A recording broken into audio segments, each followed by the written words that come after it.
ang mga kwento ng pag-ibig, kwento ng buhay at kwento ng pag-asa dito sa Barangay Love Stories. Love Stories.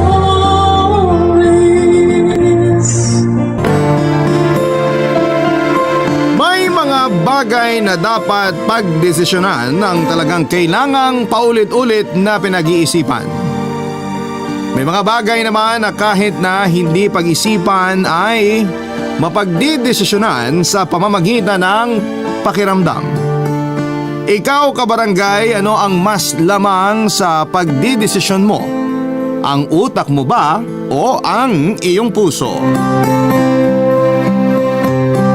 Dear Papa Dudut, ako po si Elias, 27 years old na sa kasalukuyan. Ang akin pong kwento ay nangyari noong ako ay 25 years old pa lamang. Isa akong empleyado ng isang kumpanya sa Makati, taga Caloocan po ako at halos malapit lang sa monumento. Pero kailangan mag-jeep para marating ang LRT. Kaya nung nagtrabaho po ako ay lumipat na din ako sa Makati. Kasama ko po sa bahay ang aking girlfriend na si Miranda.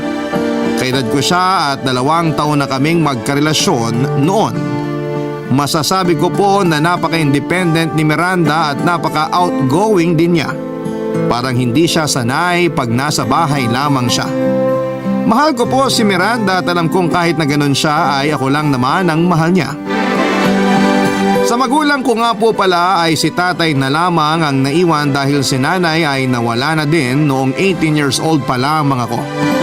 Nagkasakit ng malubha si nanay at hindi na naagapan noong malaman namin ang kalagayan niya. Si nanay pala ay may matagal nang nararamdaman at iniinda. Pero tinitiis niya at hindi sinasabi sa amin. Papadudot noong panahon na yon ay 1 taon pa lamang ang aking kapatid na si Simon. Opo, papadudot. Ganun po kalayo ang agwat naming magkapatid. 17 years po. Bata pa si Simon ay parang mas ako ang tatay niya dahil si tatay ay madalas na nasa trabaho. Sobrang close namin ni Simon, kapag hindi siya sumusunod ay kailangan pang sabihin sa akin ni tatay para ako ang magsabi kay Simon at sa kanya susundin. Kahit po noong wala na ako sa bahay ay kailangang tawagan ako ni tatay kapag sinusumpong na naman ng kulit at tigas ng ulo si Simon. Ewan, papadudot. Ganon yata talaga kapag medyo mataas ang IQ ng bata, madalas ay ayaw magpatalo. Matalino po si Simon at sa katunayan ay mula sa preparatory class ay na-accelerate siya kaagad sa grade 1. Okay naman po ang takbo ng mga buhay namin, pero nang biglang mawala si tatay dahil sa isang aksidente ay kinailangan kong bumalik ng Caloocan para samahan si Simon. Sinabihan ko si Miranda noon. Una ay medyo hindi siya payag. Pero kalaunan ay umuo na din siya. Hanggang sa doon na kami tumira ni Miranda sa bahay kasama ang aking kapatid na si Simon Papadudut.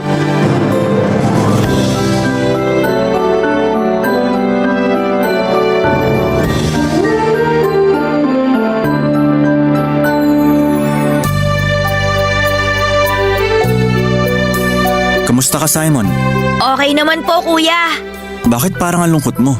Kuya naman, syempre, nawala na si tatay. Bakit ikaw ba? Hindi ka ba malungkot? Malungkot din, syempre. Ganon din ako, kuya. Ikaw talaga, wala akong lusot sa'yo. Napakatalino mo talaga. Kuya, mamimiss mo ba si tatay? Syempre naman. Bakit nung buhay siya, hindi ka masyadong umuuwi dito? Ha? Kasi... Okay lang, kuya. Naintindihan ko kung mahirap sagutin. Kasi madami akong ginagawa. Sobrang dami po ba? Ha? Hindi naman. Ibig sabihin, konti lang? Hindi. Ikaw talaga, in on the spot mo na naman ako. Tanong lang naman po yun. Syempre mahal ko si tatay. Tatay natin yun eh. Kaso ganun ata talaga. Pag dumadami ng responsibilidad, medyo kumukonti ang oras na makita mga importanteng tao sa buhay natin. Ganon po ba yun? Oo. Maiintindihan mo ako pag malaki ka na. Ayoko na yatang lumaki. Bakit mo naman nasabi yan? Ayoko kasing kumonti yung oras ko para sa'yo, kuya eh. Ikaw talaga? Halika nga dito. Ang laki-laki na ng bunso namin. Tapos napakabibo. Kaya si kuya lagi nagpapanik. Kuya! Oh, Hindi po ako makahinga. ay sorry. Napahigpit ba yakap ko? Naintindihan ko po. Siguro yung mga yakap mo na hindi nagawa ng ilang taon, pinag-isa nyo na lang kaya po sobrang higpit. Ikaw talaga? Kuya, Oh, hindi na kita niyayakap ha? may gusto lang po akong itanong. Ano yun? Sabi mo, dumadami ang responsibilidad mo. Ano-ano po ba yun? Ha? Basta madami.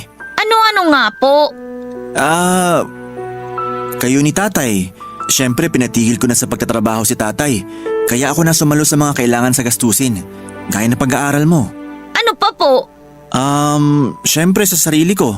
Wala na akong inaasahan kaya kailangan ko din tustusan ng mga pangangailangan ko. Ano pa po? Yun lang. Dalawa lang po yun eh. Ano pa po yung iba? Wala na. Imposible naman po. Bakit imposible?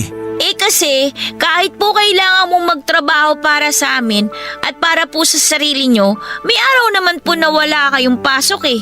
Bakit po hindi kayo nagpupunta dito pag wala kayong pasok? Ha?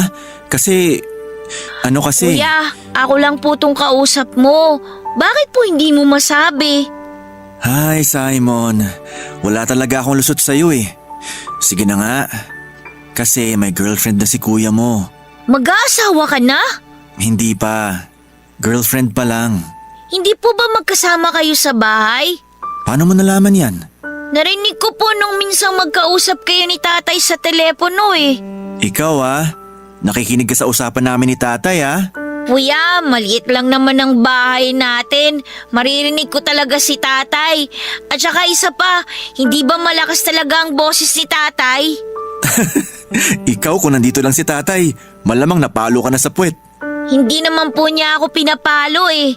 Pero sana nga po, paluin na lang ako ni tatay. Kesa naman wala na siya. Oh, wag ka nang malungkot. Sige po, balik na lang po tayo sa girlfriend mo. Ay bunso, ang hirap mong lusutan. Sige, eto na lang. Nakilala mo na siya, di ba? Pero ngayon, mas makikilala mo pa siya. Kasi dito na rin siya titira kasama natin. Wala po ba siyang bahay? Hindi naman. May bahay naman siya. Bakit po siya makikitira dito? Ay bunso. Ganito na lang. Magkasama na kasi kami. Pag nagkaroon ka na ng girlfriend, maiintindihan mo rin yon. Pero girlfriend mo pa lang naman siya. At saka hindi niyo pa siya asawa. Bakit kayo magsasama? Halika na bunso. Kumain na tayo at nahihirapan na ako. Niluto kong paborito mong adobong manok. Halika na. Papadudot ganon po talagang kausap si Simon at para kang nakikipag-usap sa matanda. Ang dami niyang tanong pero pag nasagot mo ay mahanapan niya ng butas pag may tinatago ka. Hindi ko alam kung paano sasagutin yung tanong niya. Tama naman po siya, hindi pa kami kasal. Pero ganun na po ang hirap sagutin sa bata. Pero maiintindihan din naman niya yon pagdating ng panahon. Papadudot, wala pong problema kay Simon kapag papasok ako sa trabaho. Kasi po bago ko pumasok sa opisina ay iyahatid ko lamang siya hanggang 3:00 lang ang pasok niya pero sumali po siya sa math club kaya naman may mga activities pa sila ng 3 to 5 p.m. Tapos yung teacher niya na ang naghahatid sa kanya sa bahay. Lagi pong sinasabi yan ni tatay noong nabubuhay na ganon ang routine ni Simon. Kaya hindi na po ako nag-aalala kasi sa paghatid kay Simon sa bahay. Wala pang 1 oras ay nakakauwi na din kami. Sinabi ko pong kami kasi nga po ay may mga ilang araw lang ay sumunod na ang girlfriend ko na si Miranda sa bahay para doon na manirahan. Sa totoo lang, papadudot ay ayaw niyang lumipat kasi sa totoo naman po ay may rason din naman. Kaya ako nangupahan sa Makati para hindi pagod sa biyahe kaya naiintindihan ko po siya doon. Pero ang pinakarason niya po talaga ay sa Makati sila nagkikita-kita ng mga kaibigan niya para gumimik. May hirapan na daw siyang magbiyahe papadudot. Madali lang naman ang biyahe, isang jeep palabas ng LRT tapos pagbaba ng LRT Buendia, isang jeep na lamang din papunta sa opisina niya. Gusto ni Mirandang mag-taxi kami palagi kaso ay mauubos naman ang sweldo kung pang-taxi lang sa pang-araw-araw. Ang nakakapagod lang naman sa biyahe ay yung hirap sumakay dahil nga po sa rush hour ang papasok at pauwi. Siya po pala pag pasok lang napapasabak sa rush hour kasi nga po ay nakikipagkita siya sa mga kaibigan niya pagkatapos ng trabaho. Ako naman po ay diretso uwi na dahil nga po sa walang kasama si Simon. Lagi ding sinasabi ni Miranda na bumili na daw ako ng kotse kaso'y hindi pa po kaya.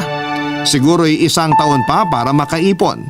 Sa Makati din po pala siya nagtatrabaho pero hindi kami magkasama dahil magkaibang kumpanya ang pinagtatrabahuhan namin. Nagkakilala po kami dahil sa common friend. Papa Dudut, ayun nga napilit ko siyang lumipat sa Caloocan. Sinabi ko na konting tiis na lamang at magiging maayos na kami at yon ang pinangahawakan niya. Kaya nung nasa bahay na siya ay madalas siyang mainis dahil may kakulitan si Simon lalo na sa mga tanong. Dahil sa mga malalalim na tanong ni Simon ay napapahiya si Miranda kapag hindi siya makasagot. Pakiramdam niya ay nagbumukha siyang tanga sa harap ng isang bata. Kaya ayon abot pilit si Miranda sa pagsasabi sa akin na lumipat na kami at ipaalaga na lamang si Simon sa kamag-anak. Napakahirap po sa dibdib ang request ni Miranda. Mahal ko siya pero hindi ko kayang iwan si Simon. Kaya ang naging madalas na senaryo ay nag-aaway kami hanggang sa hiwalayan niya ako na sobra ko namang kinalungkot. Papa Dudut.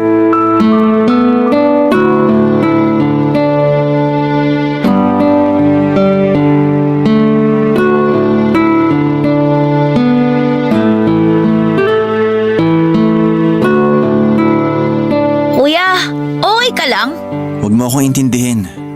Nagawa mo na bang assignment mo? Kanina pa po sa school, bago ako ihatid ni Teacher Stephanie, ginawa ko na. Mabuti. Sandali na lang yung kanin, kakain na tayo.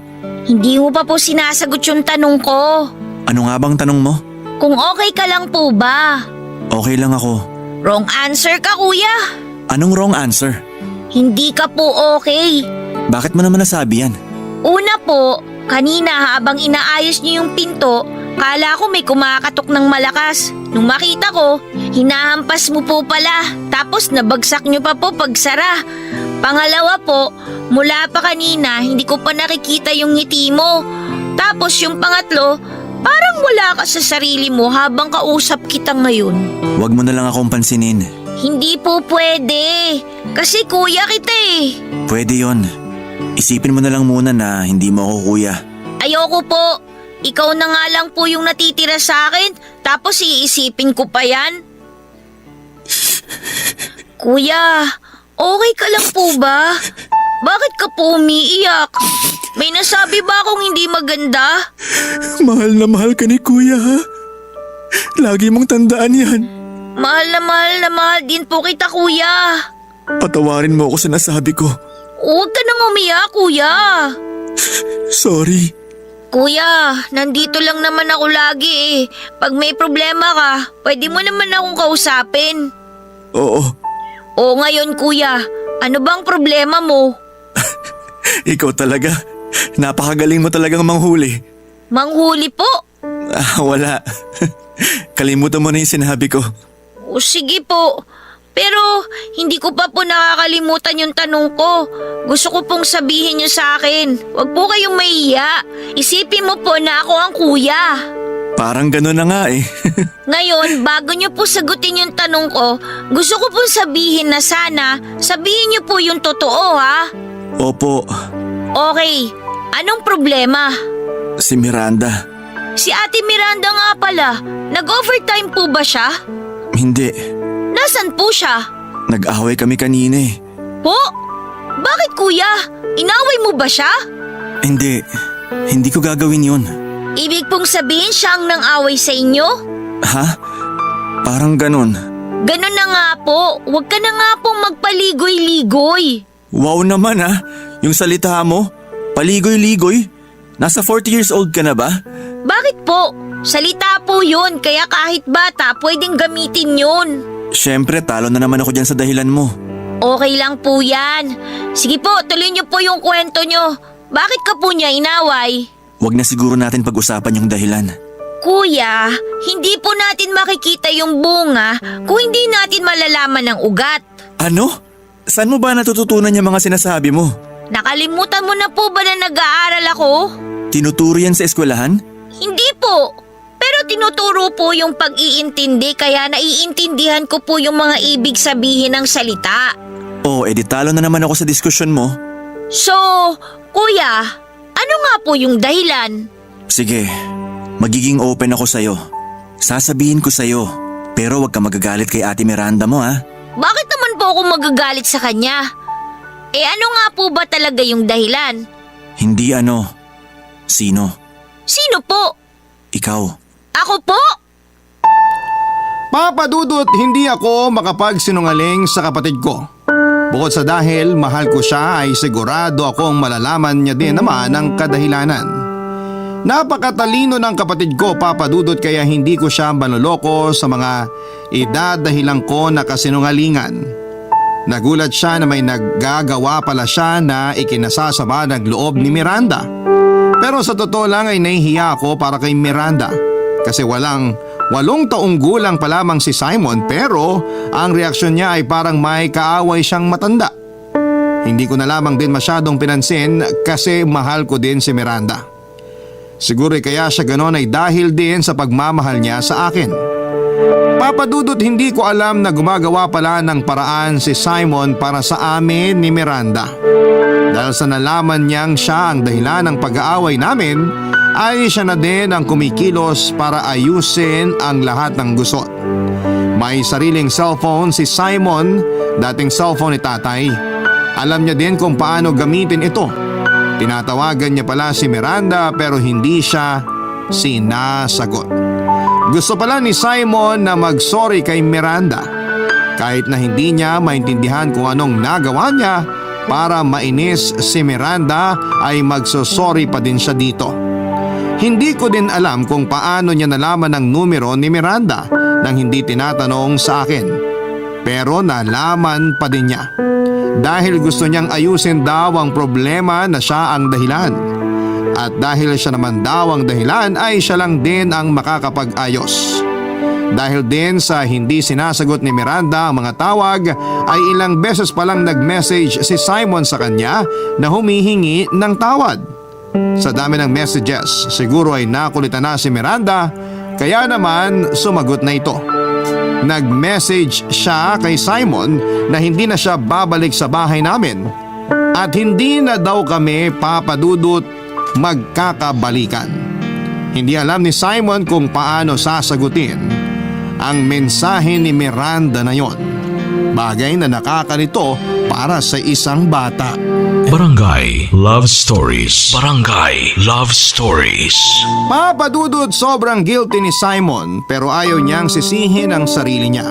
Dahil makakapagpahina daw sa kanya kapag sinisi niya ang sarili niya.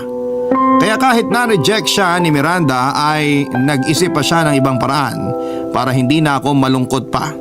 Sa isip niya ay desidido na si Miranda na hindi ako balikan. Kaya ang naisip ni Simon ay ang hanapan ng kapalit si Miranda na dapat ay match na match sa akin. Papa Dudut, hindi ko alam noon ang mga ginagawang yon ni Simon para sa akin. Nalaman ko na lamang noong kalaunan. Pero ayun nga po, naghanap siya ng imamatch sa akin na dapat ay pasok daw sa personality ko. Yung maiintindihan ako at maiintindihan ko siya. Ewan, Papa Dudut. Hindi ko alam kung alien ba ang kapatid ko sa pag-iisip niya. Ayun nga po, nalaman ko na lamang na may kandidato siyang napili. Una ay ang nanay ng isa niyang kaklase na byuda na. Pangalawa ay ate ng isa sa mga kaklase niya na nasa 19 years old na noon. Pangatlo ay ang teacher niya, yung laging naghahatid sa kanya pauwi, at ang pang-apat ay ang lady guard ng eskwelahan. Papa Dudut, hindi ko na naitanong noon ang mga criteria niya kung paano siya mamimili pero na-eliminate niya isa-isa ang mga kandidato niya at ang natira ay ang teacher niya na si Teacher Stephanie.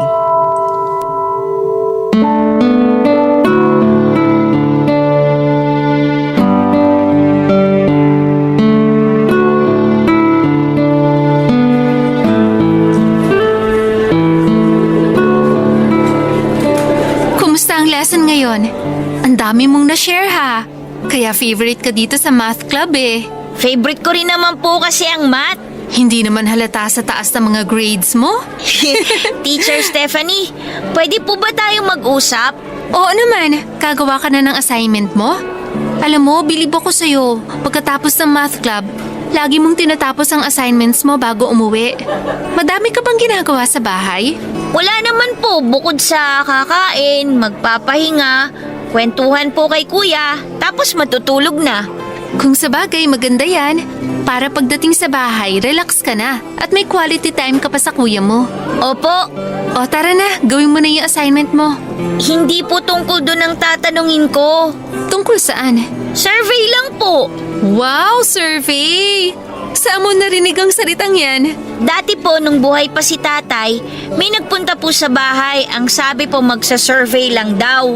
Ano naman ang sinisurvey sa inyo? Tinanong po nila si tatay kung ano daw po yung sabong panlaba na ginagamit ng mga mister.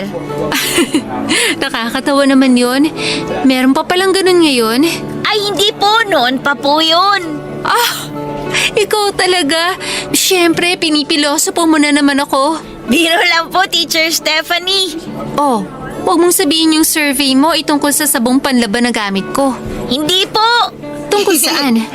Ano po bang hinahanap nyo sa gusto nyo maging boyfriend? Mariosep na bata to. Bakit mo naman natanong yan? Survey lang po, teacher. Para saan ba yung survey mo? Tsaka ko na po sasabihin sa inyo. Basta kailangan po muna masagot nyo yung mga tanong ko. O sige na nga. Yay! Ano po sagot nyo? Teka, kinakabahan tuloy ako. Ano uli yung tanong mo? Ano po ba ang hinahanap nyo sa gusto nyo maging boyfriend? Siyempre, yung basic. Mabait. Yes! Anong yes? Yes po! Ano pa po? Mapagmahal. Yun! Ha? Yun lang po ba? Meron pa. Dapat responsable. Eksakto! Ang alin? Yun pong sinabi nyo. Okay. Kailangan po ba mayaman siya? Naku, hindi naman kailangan.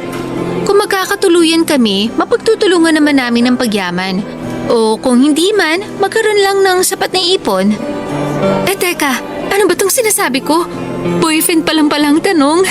Dun din naman po ang punta nun eh. Naku, hindi tayo dapat pakasiguro. Pero dapat parehong gumagawa ng paraan para magtagal ang relasyon at pwede nang umabot sa kasalan. Ay, ano bang sinasabi ko? Nawala ko sa sarili ko, akala ko matanda ang kausap ko.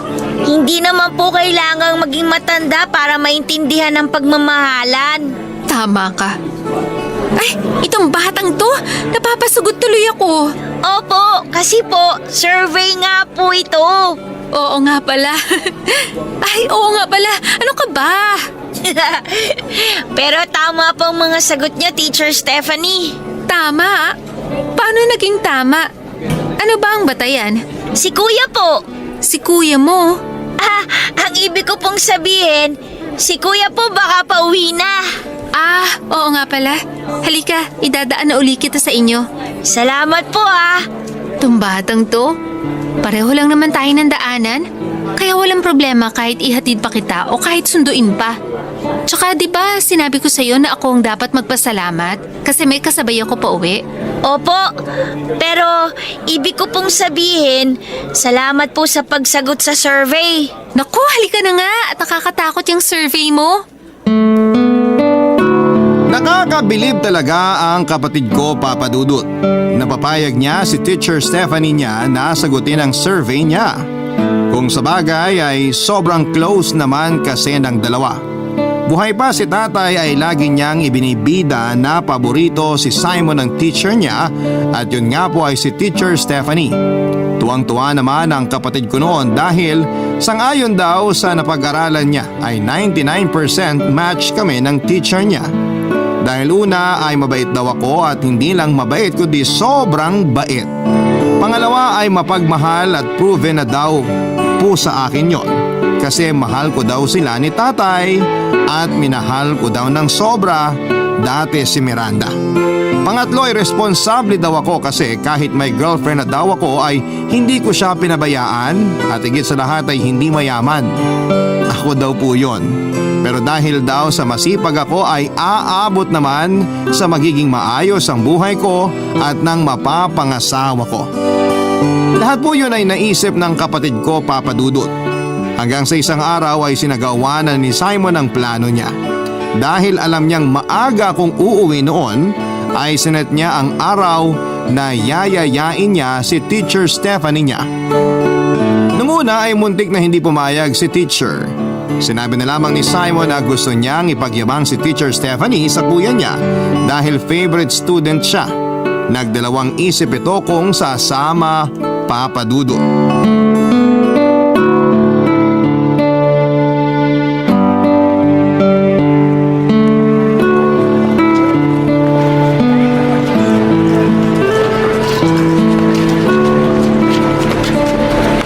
Simon, siguro sa ibang araw na lang ako pupunta sa inyo. Teacher, please po. Ngayon ka na po pumunta. Bakit ngayon? Kasi po, ngayon lang po uwi ng maaga si kuya eh. Para po maabutan niyo po. May atraso ba ako sa kuya mo? Wala po. Gusto ko lang po kayong ipakilala na kayo po yung favorite teacher ko. Yun lang pala. Sa ibang araw na, nahihiya ako. Bakit po ayaw niyong pumunta sa bahay? May atraso po ba kayo kay kuya? Ha? Wala ah. Ano naman ang magiging atraso ko? Wala naman po pala eh. Kaya sama na po kayo. May ibang araw pa naman siguro na maaga uuwi ang kuya mo. Siguro sabihin mo na lang sa akin in advance para alam ko. Ngayon na po. Bakit ba? Kasi bumili na po ako nitong tinapay at kape. Oh, ano naman ang kinalaman ko sa pasalubong mo sa kuya mo? Hindi po to para kay kuya. Para po to sa inyo. Ang binili ko nga po yung paborito niyong tinapay eh. Ha? Binili mo yan para sa akin? Opo, para po may merienda kayo habang kausap si kuya. Itong batang to, bakit nag-abala ka pa? Siyempre po, bisita namin kayo eh. Siguro, ibigay mo na lang sa kuya mo yan. Bakit po ayaw nyo? Hindi naman sa ayaw. Paborito ko nga yan, di ba? Ayaw nyo po bang binili ko? Hindi ganon, Simon. Siguro naman, magugustuhan din ng kuya mo yan. Hindi po kumakain ng tinapay si kuya. Ha? Sige na po, Teacher Stephanie. Please naman po. Naku, itong batang to. Sige na nga, sasama na ako. Yay! Pinag-ipunan mo ba yung pinambili mo ng tinapay at kape? Hindi po. Humingi lang po ako ng pera kay kuya kaninang umaga. Ay, nakakaya sa kuya mo. Baka sabihin yung pera niya para sa akin pala mapupunta. Hindi po ganun si kuya. Baka nga po kung nalaman niya na pupunta kayo, bumili pa ng cake yun eh. Hindi alam ng kuya mo na isasama mo ko sa bahay niyo at ipapakilala sa kanya? Secret po kasi. Secret? Sa kuya mo? Bakit? Po? Wala lang po. Gusto ko po kasing makita yung reaksyon niya kapag pinakilala ko na po kayo sa kanya. Reaksyon? Bakit? Kasi nga po, kayo yung favorite teacher ko. At ako po yung favorite na student nyo. Siguro naman kahit hindi mo ko ipakilala na favorite teacher mo, ay proud na proud sa yung kuya mo. Pero iba pa din po pag nagkakilala na kayo. Anong iba dun? Kasi po, makukwento nyo sa kanya ng personal kung kumusta na po ako sa school. Pag nakikita niya ang grades mo, sigurado sapat na yun. Iba pa din po yun, teacher. Kaya, salamat po, Teacher Stephanie Saan? Kasi pupunta po kayo sa bahay. Naku, ikaw nga ang gumastos dyan, ikaw pa ang magpapasalamat. Hindi po akong gumastos. Remember po, pera ni kuya yung pinambili ko dito. Huy, baka sabihin pinagtatawanan natin ng kuya mo. Sino po magsasabi? Malay mo, may makarinig. Hindi naman po nila kilala si kuya. Tsaka isa pa po, hindi naman natin siya pinagtatawanan eh. Alam mo, ang galing mo talaga magbigay ng sagot. Magaling po kasi ang teacher ko. Baka nakakalimutan mo, math teacher ako. Pero magaling po akong mag-compute dahil sa inyo. Kasi naman, matalino ka talaga. Mana po ako kay tatay, kay nanay at saka kay kuya. Matalino din ang kuya mo? Minsan po nagkakamali, pero ngayon po hindi na siya nagkakamali. Saan? Sa inyo po. Ang ano? Po? Itong tinapay po.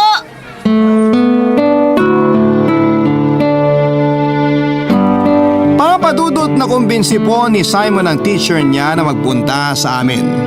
Yun palang hinihingi niya na pera na akala ko ay gagamitin niya sa project ay para pala ipambili niya ng tinapay na makakain ng bisita namin na si Teacher Stephanie. Pagkarating sa bahay nila Simon ay hinanap niya agad ako. Ang alam niya ay mauuna akong makakauwi kasi medyo mahuhuli ako dahil bumili pa ako ng cake noon. Agad na tumawag si Simon sa akin at hinahanap ako at sinabi na umuwi ako kaagad dahil may sorpresa siya. Kaya sinabi ko din naman sa kanya na may sorpresa ako. Pero hindi po ang cake ang sorpresa ko kay Simon kundi si Miranda. Papadudot kahit na isang buwan na kaming hindi nagkakausap ni Miranda dahil sa kakaiwas niya. Pero gaya ni Simon ay napapayag ko naman na pumunta sa bahay si Miranda. Medyo maayos ng kausap si Miranda. Masaya siya nang sagutin niya ang telepono. Noong sinabi kong iniimbita ko siya sa bahay ay mabilis siyang sumagot ng oo. Pupunta daw siya. Kaya masayang masaya ako noong araw na yon. Sinabi din ni Miranda sa akin na huwag ko na siyang sunduin. Siya na lamang daw ang pupunta sa bahay at doon kami magkita. Hindi na ako nangulit pa na susunduin ko na lamang siya kasi baka mamaya ay sumama na naman ang loob niya kapag kinulit ko pa. Kaya pumayag na lamang ako sa sinabi niya na sa bahay na magkita. Kaya nang dumating siya ay gano'n na lamang ang gulat ni Simon kay Miranda, Papadudot. Barangay Love Stories. Barangay Love Stories. Opo, Papadudot. Naunang dumating sa bahay si Miranda at nagulat si Simon kasi nagtataka ito kung bakit nandun si Miranda. Samantalang sinabi na nito noon na hindi na kami magkakabalikan pa. Masayang masaya si Miranda nang dumating at may kasama itong isang lalaki na hindi naman niya ipinakilala. Good mood si Miranda kasi kinumusta pa si Simon. Pero nasira ang ubod ng tamis ng ngiti ni Miranda nang hanapin niya ako kay Simon.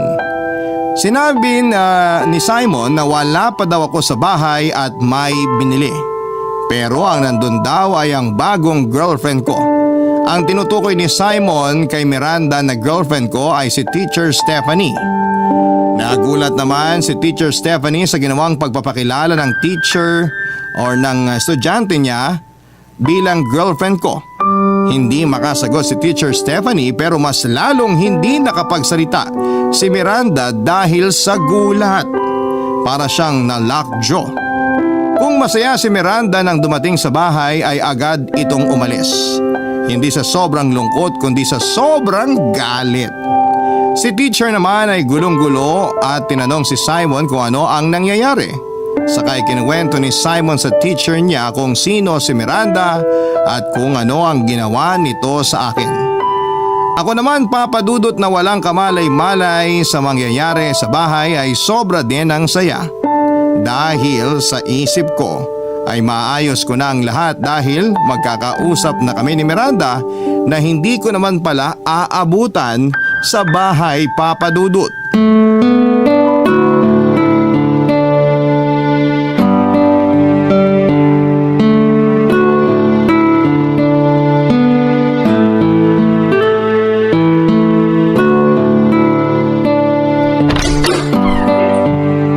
Simon, nandito na ako.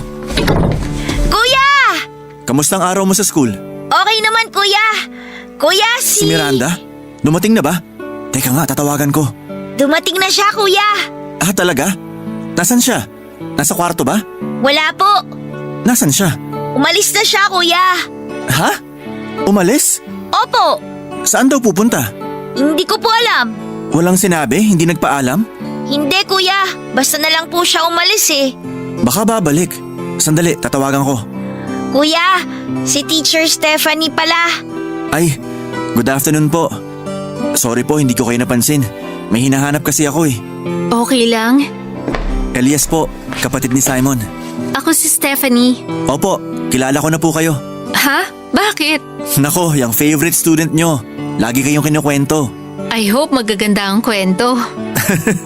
Palabiro pala kayo, ma'am. Hindi naman. Ay, mamaya na kayo umalis, ma'am ha? Opo kuya, mamaya pa aalis si Teacher Stephanie. May binili kasi akong cake. Hintayin lang natin si Miranda. Kuya? Oh, Kasi... ano? Teka nga, tatawagan ko muna si Miranda. Ma'am, maiwan ko muna kayo sandali. Sige lang.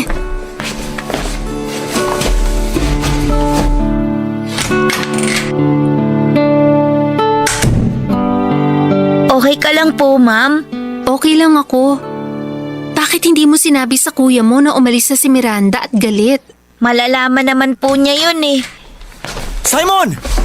Bakit po kuya?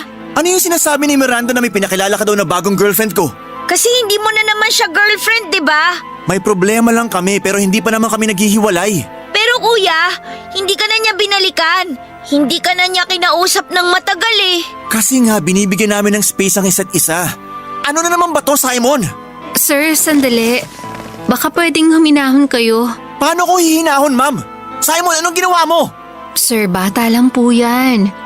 Medyo kumalma naman kayo. Sandali, ma'am. Nakikialam na kayo sa amin eh. Hindi naman. Pinapaalalahanan lang kita. Sino bang sinabi mong girlfriend ko, ha, Simon? Sir naman, yung boses nyo. Sandali. Ikaw ang nandito. Ibig sabihin ikaw ang sinabing girlfriend ko? Hindi naman sinasadya ni Simon. Kasi medyo agresibo yung babaeng dumating. Anong klase pangangatwiran yan? Yan ba tinuturo niyo sa kapatid ko? Huwag naman ganyan, sir. Nagpapaliwanag lang ako. Kaya siguro nagkaganyan ng kapatid ko. Baka kung anong tinuturo niyo. Sobra naman yata yan. Alam niyo, umalis na kayo dito sa bahay ko. Kuya, sorry po. Kuya, wag ka na po magalit. Wala pong kasalanan si Teacher Stephanie. Kuya, sorry po. Simon, tahan na. Huminahon ka. Oh, bakit ka nanginginig? Simon! Simon! Bakit nanginginig sa katawan mo? Simon! Sorry. Sorry na pagtasakitan ng boses. Hindi galit si Kuya. Hindi sinasadya ni Kuya. Mahal ka ni Kuya, Simon.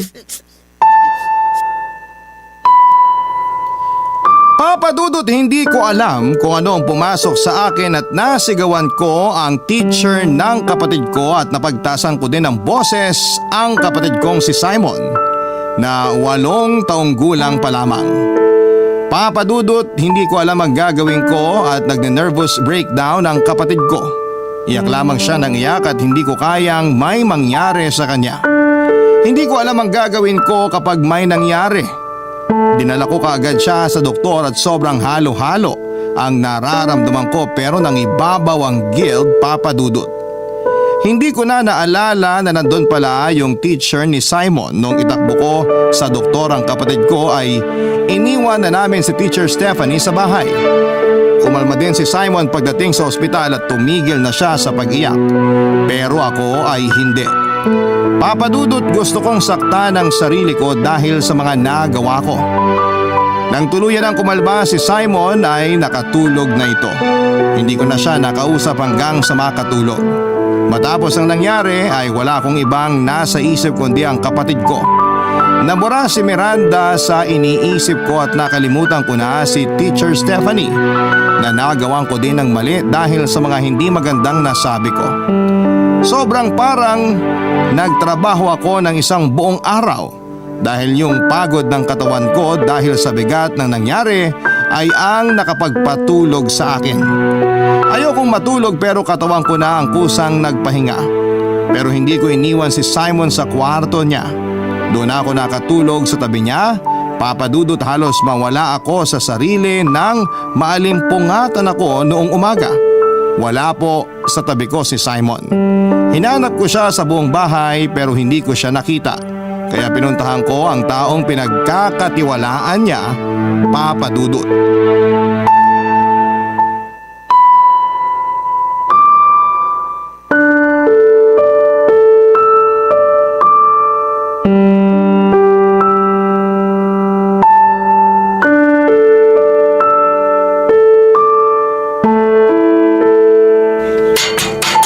Tao po! Teacher Stephanie! Sino yan? Teacher Stephanie, si Elias po. Elias? Kapatid ni Simon? Opo. Kumusta si Simon? Ma'am, tulungan niyo ako. Nawawala si Simon. Ha? Anong ibig mong sabihin? Pagkagising ko kanina, wala na siya sa tabi ko. Ma'am, tulungan niyo ako. Hanapin natin siya sa mga kaklase niya. May nakita akong directory nila ng buong klase nila. Napuntahan ko na lahat ang nakalista doon pero wala siya sa mga kaklase niya. Diyos ko, saan naman pupunta yun? Dun sa may puno sa likod ng eskwelahan. Dun siya palagi nagpupunta, baka nandun siya. Tara, puntahan natin. Sige po, ma'am. Diyos ko, iligtas mo po si Simon. Kasalanan ko to. Lakasan mo ang loob mo. Ang importante ngayon ay mahanap muna natin siya. Sorry, ma'am. Sa mga nasabi ko sa inyo. Kalimutan mo na yon. Si Simon ang isipin natin ngayon. Ano bang ginawa ko? Diyos ko po. Ang kapatid ko. Minahon ka. Simon. Eto na, nasa eskwelahan na tayo. Sana nandito siya. Manong guard, kasama ko siya. Bilisan natin. Ayun, doon sa likod ng puno na madalas ang pagpahingahan. Tara na doon. Ayun siya! Simon! Simon! Huwag kang tumakbo, kami to! Si Teacher Stephanie to! Simon! Patawarin mo ako. Parang awa mo na. Sige, ilabas mo lahat ng galit mo kay kuya. Basta patawarin mo ako pag nalabas mo na lahat ng galit mo, ha? Simon, mahal ka naman ng kuya mo. Nabigla lang siya. Hindi naman po ako galit, kuya. Mali po ako kaya ayokong magalit ka. Kaya umalis na lang po ako. Wala kang kasalanan. Ako ang may kasalanan. Wala kayong kasalanan ni Teacher Stephanie mo. Simon, balik ka na sa dati. Walang galit sa'yo. Mahal ka ng kuya mo. Alam ko po. Kaya mahal ko din po si kuya. Gusto ko po masaya siya kaya naghanap po ako ng tao na magpapasaya po sa kanya. Yung hindi po siya aawayin tsaka iiwanan. Alam ko yon, Simon. Nabigla lang ako nung makapagtaas ako ng boses. Hindi ko na uulitin yun. Pangako. I love you po, kuya. I love you, Simon. Oh, iiyak na naman kayo. Huminahon na nga kayo at masama sa puso yan. Kuya, huwag ka nang umiyak. Basta hindi ka iiyak, hindi din iiyak si kuya. Hindi na po ako iiyak. Sorry po. Huwag kang mag-sorry. Wala kang kasalanan. Kalimutan na natin yon, ha? Sorry po, Teacher Stephanie. Oh, bakit ka nagsusorry sa akin? Dahil po kasi sa akin nadamay po kayo eh. Pwede ko ba namang iwan ang favorite student ko? Siyempre, nandito lang si favorite teacher mo. Salamat po, ma'am. Mabait na bata si Simon. At lagi magiging mabait na bata yan. Di ba, Simon? Opo, teacher. Tara, umuwi na tayo. Sabado ngayon, may mga delegates na magko-conference mamaya dito. Baka maabutan tayo, hindi mo lang ako nakapagbihis. Kahit naman po nakapambahay ka po, teacher, maganda ka pa rin po. Talaga ba? Sige, para hindi mabawasan ang ganda ko, mangako ka na hindi mo na uulitin ang umalis ng walang paalam, ha? Hindi na po. Ma'am, sa bahay na kayo mag-almusal. Naku, wag na. Pero depende. Kung nandun pa yung paborito kong tinapay na binili ni Simon. Nandun pa po yun. Pati yung cake. Oh, ano pang hinihintay natin? Tara na! At parating na yung mga delegates. Halika na, Simon. Opo, kuya. Papa Dudut, hindi ko po talaga mapapatawad ang sarili ko kapag may nangyari kay Simon. Pasalamat talaga ako at may taong sobrang concern kay Simon. Kaya may nakatulong ako sa paghahanap sa kanya. Pero kahit natapos yung kabanatang yon, ay sumasagi pa din sa akin ang guilt kapag naiisip ko ang pangit na nagawa ko noong araw na yon. Kung maaari lang natanggalin sa kalendaryo ang araw na yon para lamang wala nang alaalang bumabalik sa akin. Papadudot, nagawa ko ang sigawan ng kapatid ko at ang teacher niya dahil kay Miranda, na nang malaman ko Kaya pala siya sumagot sa akin na darating siya noong pinapunta ko siya sa bahay ay dahil may ipagyayabang pala siya sa akin. Papadudot, yung lalaking kasama niyang dumating sa bahay noon ay ang bago pala niyang boyfriend. Isinama niya pala upang tuyain ako at ipagyabang ang bago niyang boyfriend. Dahil sa kanya ay nagawa ko ang bagay na yon sa kapatid ko na hindi naman pala sulit na ipaglaban at ipagtanggol. Si Simon naman ay accelerated na naman sa grade 4 sa edad na 10. Mabuti na lamang ay nakarecover si Simon sa nangyaring breakdown niya. Ilang beses na counseling lang ang naging paraan namin para maayos ang lahat.